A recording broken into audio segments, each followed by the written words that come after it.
আচ্ছা, তোমরা ভালো কিছু জানো? তাহলে কিন্তু গেয়ে ফেলো, বলে ফেলো, শুনিয়েও দাও। না হলে একদিন জুতো ও কোট হয়েই হারিয়ে যাবে।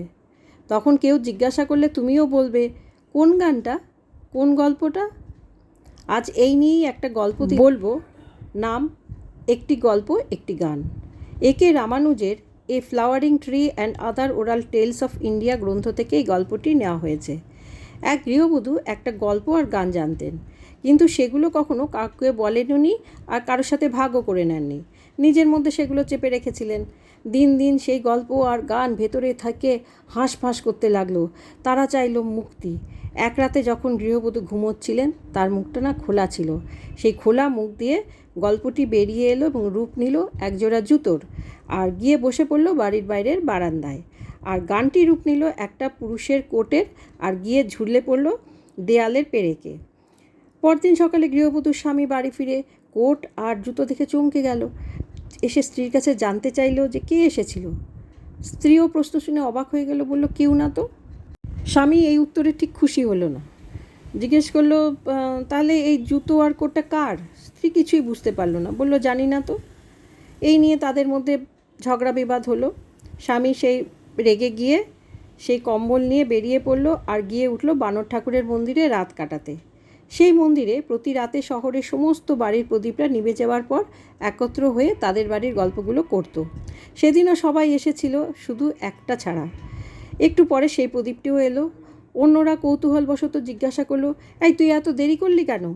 সে বলল, আমাদের বাড়ির স্বামী স্ত্রীর মধ্যে না গভীর রাত পর্যন্ত ঝগড়া হচ্ছিল।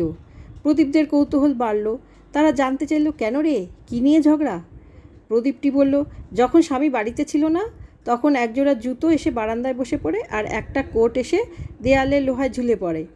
স্বামী ফিরে এসে স্ত্রীর কাছে জানতে চায় কার জিনিস, স্ত্রী তো বলতে পারে না, তাই নিয়ে ঝগড়া হয়। এখন এক জ্ঞানী প্রদীপ বলল, এই গৃহবধূ না একটা গল্প আর গান জানতো, কিন্তু কাউকে কখনো বলেও নি আর গায়ও নি। সেই গান আর গল্প ভেতরে দমবন্ধ হয়ে পড়েছিল, তাই এক রাতে তারা বেরিয়ে যায়, রূপ নেয় কোট আর জুতোর। এটা ছিল তাদের প্রতিশোধ। স্ত্রী নিজেই জানে না ওগুলো কিভাবে এলো।